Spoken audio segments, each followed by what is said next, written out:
नमस्कार आमी অলোক गुप्ता আমরা কমার্স গাইড বাংলা চ্যানেলের প্রথম ভিডিওতে ডিসকাস করেছিলাম যে ইনকাম ট্যাক্স রিটার্ন কারা জমা করতে বাধ্য করলে কত তারিখের মধ্যে করতে হয় কারোর ইনকাম শূন্য হলে ইনকাম ট্যাক্স জমা দিতে হয় কিনা বা দিতে হতে পারে কিনা সেগুলো ডিসকাস করেছিলাম। এটা second video on income tax return.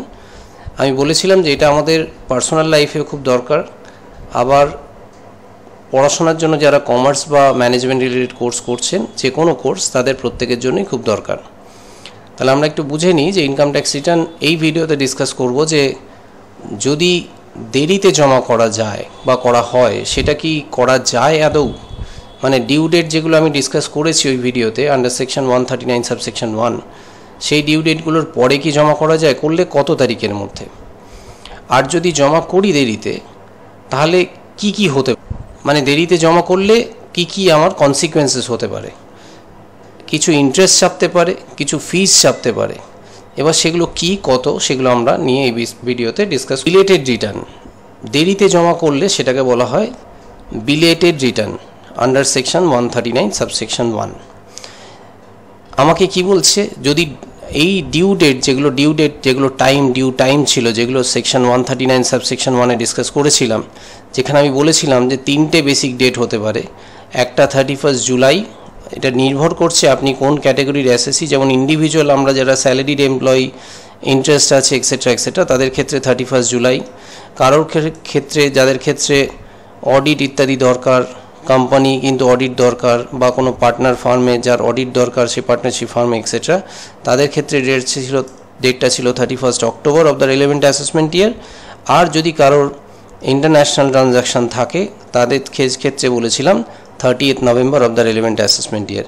মানে তিনটে ডেট ছিল আমাদের, এটা ছিল ডেটগুলো আমরা ফার্স্ট ভিডিওতে ডিসকাস করেছি। সেকশন ছিল 139 সাবসেকশন 1, এই ডিসকাশনগুলো হয়েছে ওই ডিসকাশনে। এবারে এই টাইমের মধ্যে যদি কেউ সাবমিট না করে, or within the time allowed in notice under section 142 subsection 1, notice মানে কারোর ক্ষেত্রে যদি ইনকাম ট্যাক্স ডিপার্টমেন্ট নোটিস পাঠিয়ে বলে যে আপনি রিটার্নটা সাবমিট করুন এই টাইমের মধ্যে, যে কোনো কারণে ইনকাম ট্যাক্স ডিপার্টমেন্ট যদি মনে করে, ফর এক্সাম্পল যদি মনে করে কেউ দেশ থেকে পালিয়ে যাবেন, তাকে বলতে পারে যে আপনি ইনকাম ট্যাক্স রিটার্নটা সাবমিট করুন টাইমের মধ্যে, বা আরও অনেক কারণ হতে পারে। যদি নোটিশ পাঠায় সেক্ষেত্রে 142 সাবসেকশন 1-এ যে নোটিশ পাঠায় সেইটাতে যে টাইম অ্যালাউ করা হবে তাহলে সেই টাইমটাই হবে তার ক্ষেত্রে ডিউ ডেট। যদি তার মধ্যে তিনি না করেন তাহলে তিনি আরেকটু পরেও করতে পারেন, কি হবে সেটা পরে বলছি, কিন্তু আরেকটু সময় পেতে পারেন। সেটা কি টাইম, সেটা হচ্ছে at any time before 31 December, on or before, মানে আপ টু 31 ডিসেম্বর, এটা বিফোর লেখাচ্ছে বেটার হচ্ছে, অন অর বিফোর মানে up to, that is up to 31 December of the relevant assessment year or the completion of the assessment whichever is earlier। 31 December মানে যেমন আমি example দিয়ে বলেছিলাম, যদি আমার মানে প্রিভিয়াস ইয়ারটা হয় 23-24, প্রিভিয়াস ইয়ার বা ফিনান্সিয়াল ইয়ার যেটার ইনকাম আমি ক্যালকুলেট করছি সেটা যদি হয় 23-24, তার ডিউ ডেট যদি আমার হয় 31 জুলাই, ফর এক্সাম্পল 31 জুলাই 2024 হবে তার due date of return submission. এটা হচ্ছে নর্মাল টাইম, ডিউ টাইম। আর যদি আমি না সাবমিট করতে পারি কত অবধি টাইম পাবো, 31 ডিসেম্বর 2024, মানে 31 December of the relevant assessment year. Assessment ইয়ারটা কি এক্ষেত্রে 24-25, আমরা জানি প্রিভিয়াস ইয়ার যদি 23-24 হয় অ্যাসেসমেন্ট ইয়ার হবে 24-25, তাহলে প্রিভিয়াস ইয়ারের রেসপেক্টেড যে অ্যাসেসমেন্ট ইয়ার তার ক্ষেত্রে আমরা জানি, তার ক্ষেত্রে বলছে যেটাই হোক না কেন ডিউ ডেট, সেটা 31 জুলাই হোক, 31 অক্টোবর হোক বা 30 নভেম্বর হোক, বিলেটেড রিটার্ন সাবমিট করার লাস্ট ডেট সবার ক্ষেত্রে একই, সেটা হচ্ছে 31 December of the relevant assessment year. এইটা বলতে স্টুডেন্টরা ভুলবেন, of the relevant assessment year or the completion of assessment whichever is earlier, or the completion of assessment whichever is earlier. এটা আবার কি বললো, এটা হচ্ছে যে ডিপার্টমেন্ট যদি মনে করে তারা আপনি রিটার্ন সাবমিট করেননি, তারা নিজের থেকে সিস্টেমে ক্যালকুলেট করে আপনার ইনকাম যা ইনফরমেশান ওদের কাছে আছে, আমরা জানি যারা ট্যাক্সের কাজকর্ম করেন বা যারা পড়াশোনা করেন বা নিজের জন্য করেন, 26AS বলে একটা ফর্ম হয় যেখানে ইনকাম ট্যাক্স আপনার যত ইনকাম বা যত রকম ইনকাম ট্যাক্স কাটা হয়েছে সব কিছু আপলোডেড হয়। এখন আরেকটা জিনিস হয়েছে, অ্যানুয়াল ইনফরমেশান অ্যানুয়াল ইনফরমেশান সিস্টেমে অ্যানুয়াল ইনফরমেশান রিপোর্ট হয়, সেখানে এআইএস রিপোর্ট বলা হয়। সেই এআইএস রিপোর্ট দেখে আমরা সেখানেও জানতে পারি যে একটা লোকের কতটা ইনকাম কত দিক থেকে হয়েছে।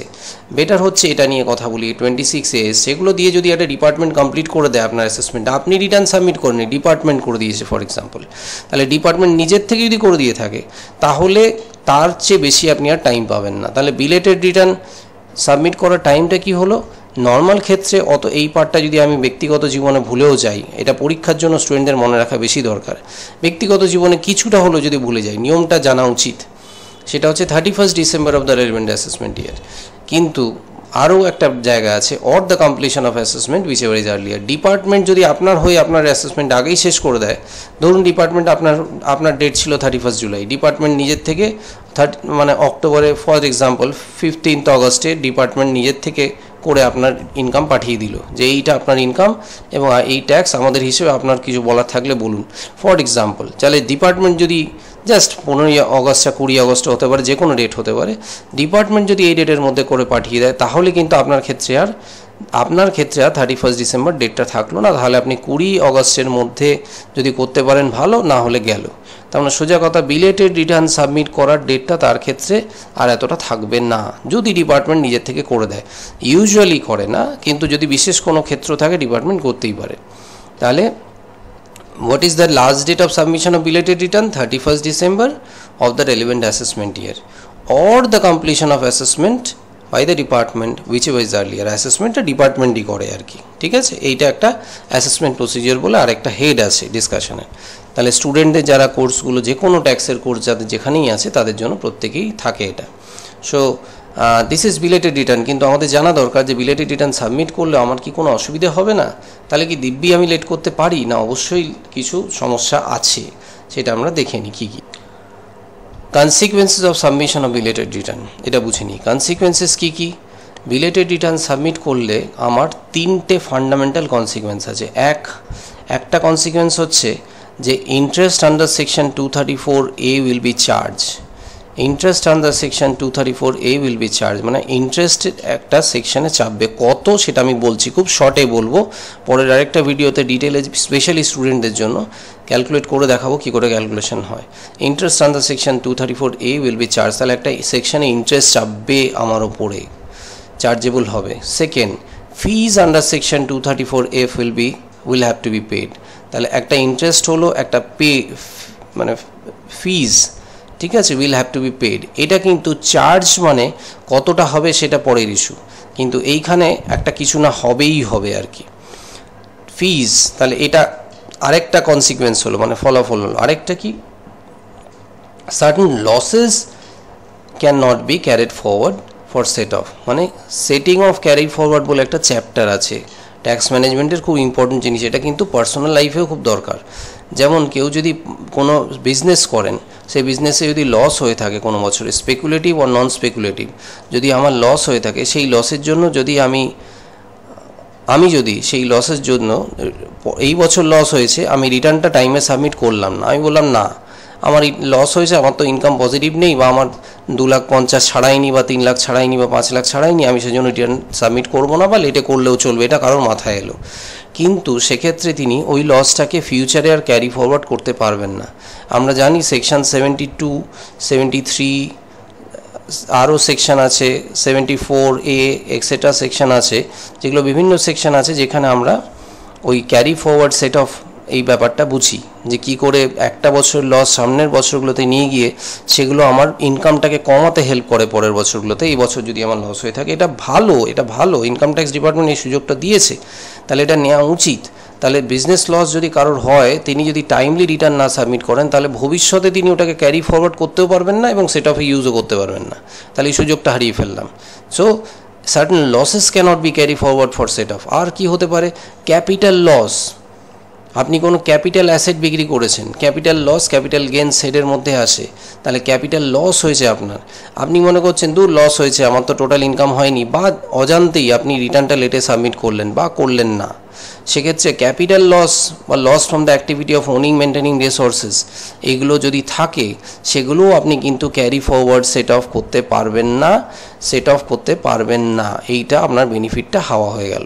তার মানে কি, তার মানে যদি আমার এই বেনিফিটগুলো নিতে হয় তাহলে আমাকে রিটার্নটা টাইমলি সাবমিট করতে হবে। এই set off carry forward set অফের এই লসগুলো আমি ক্যারি ফরওয়ার্ড করতে পারবো না। আরও কিছু আছে সেগুলো পারবো, কিন্তু এই তিনটে লস, এই তিনটে ক্যাটেগরির লস কিন্তু আমি ক্যারি ফরওয়ার্ড করতে পারবো না যদি না রিটার্নটা টাইমে সাবমিট করি।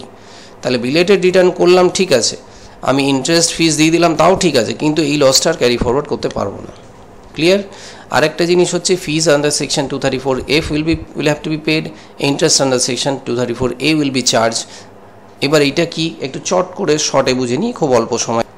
ইন্টারেস্ট আন্ডার সেকশন 234A সম্বন্ধে কি বলছে, যে 234A হচ্ছে for defaults in furnishing return of income, মানে রিটার্ন অফ ইনকাম আমি লেটে সাবমিট করলে তার জন্য 234A চার্জেবল হয় for defaults in furnishing return of income.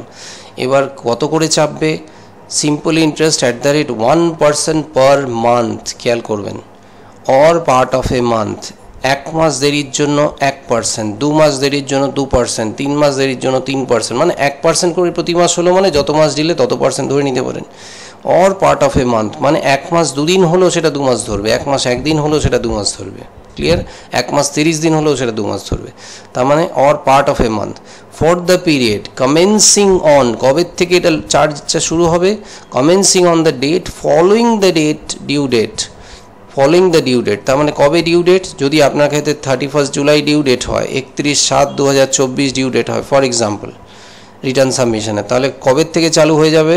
এই যে 1 অগস্ট 2024 থেকে @1% ক্যালকুলেশন শুরু হয়ে যাবে পার মান্থ হিসেবে। তার মানে ধরুন, আমি ক্যালকুলেশন পরের ভিডিওতে দেখাবো, ধরুন আপনি 15ই সেপ্টেম্বর রিটার্নটা সাবমিট করলেন, তার মানে কত মাস ডিলে হলো?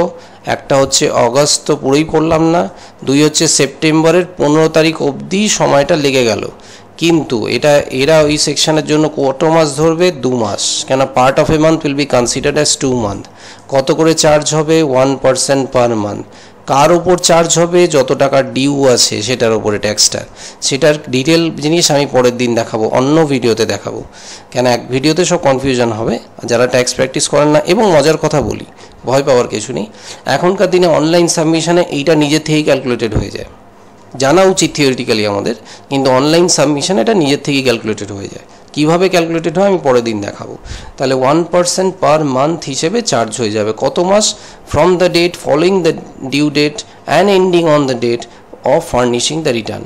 যবে রিটার্নটা সাবমিট করলাম সেই দিন, মানে কি সেই মাসটাকে গোটা মাস ধরে নিয়ে। ক্লিয়ার? তাহলে এইটা নিয়ে আমি আবার বলবো, কোন টাকার ওপর বললাম শর্টে বলছি এখন, ডিটেলে নয়। সেটা হচ্ছে যে নেট ট্যাক্স ডিউ থাকবে তার উপরে, সেটা নিয়ে এখন বলবো না, সেটা বললে ইনকমপ্লিট বলা হবে। আর লাস্ট 234F যে ফিসটা চাপে সেটা বলে দিই। তাহলে নেট ট্যাক্স ডিউ যদি আমার 0 হয় তাহলে 234A কিন্তু অ্যাকচুয়ালি আমার 0 হয়েও যেতে পারে। নেট ট্যাক্স ডিউ যদি আমার 0 হয়, তার উপর 1%, 2%, 3% যাই চাপুক সেটা 0 হয়ে যাবে।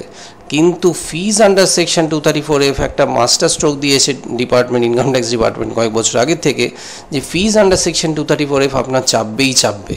মানে আপনি ট্যাক্স ডিউটা 0 করে দিলে তার 1% কি কমাস হলো সেটা তো আলটিমেটলি 0 আসছে, তাই শাস্তিটা ঠিক দেওয়া হচ্ছিল না for delay in submission of your return. তাহলে যদি বাচ্চারা কিছু না কথা শোনে, তাহলে একটা নিয়ম ভঙ্গ করলে তার তো একটা শাস্তি হয়। সেই শাস্তিটা ইনকাম ট্যাক্স ডিপার্টমেন্ট একটু আরেকটা বাড়িয়ে দিল। কী করলো? বললো যে ₹1000 দিতে হবে আপনাকে ফিজ, মানে যেটাকে আমরা চলতি কথায় পেনাল্টি বলতে পারি, কিন্তু ফিজ টার্মটা ইউজ করেছে। ফিজ 1000 উইল বি পেড যদি টোটাল ইনকাম আপনার 5 লাখ না এক্সিড করে। টোটাল ইনকাম 5 লাখ না এক্সিড করলে তবে 1000, না হলে কিন্তু বেশ বড়সড় অ্যামাউন্ট 5000 টাকা। মানে ব্যক্তিগত জীবনে খুব গায়ে লাগবে যে আমি একটা ইনকাম ট্যাক্স রিটার্ন আমার করার ডেট ছিল 31 জুলাই 2024, আর আমি সাবমিট করলাম একটু ভুলে গিয়ে বা কোনো ব্যস্ততার জন্য, ফর এক্সাম্পল 5 অগস্ট 2024। এই 5টা দিন বেচারাটা মানুষ ডিলে করেছে, তার জন্য কিন্তু তার কত টাকা চেপে গেল একটু ঠান্ডা মাথায় ভেবে দেখুন। % আন্ডার সেকশন 234A সেটা যদি ট্যাক্স ডিউ নীল হয়, নেট ট্যাক্স ডিউ, তার ক্যালকুলেশন আমি পরের দিন দেখাবো, তাহলে সেক্ষেত্রে এটা কিন্তু নীল আসতেও পারে, মেবি নীল আসবে বলছি না। আর আরেকটা সেটা হচ্ছে 234F, কত 1000 বা 5000, 5 লাখ টাকার বেশি হলেই কিন্তু 234-এ ফিসটা চেপে যাচ্ছে 5,000 টাকা। তার মানে এই ফিসটা চাপবেই। ক্লিয়ার? তাহলে এইটা হচ্ছে ইনকাম ট্যাক্স রিটার্ন যদি লেটে সাবমিট করি তার ফলাফল, বিলেটেড রিটার্ন বা delay in submission of return যদি আমি বলি সেটা। যদি ভিডিওটা ভালো লেগে থাকে তাহলে আপনারা যদি লাইক, শেয়ার, সাবস্ক্রাইব করেন তাহলে আমার ভালো লাগবে এই ধরনের আরও ভিডিও বানাতে। Thank you very much.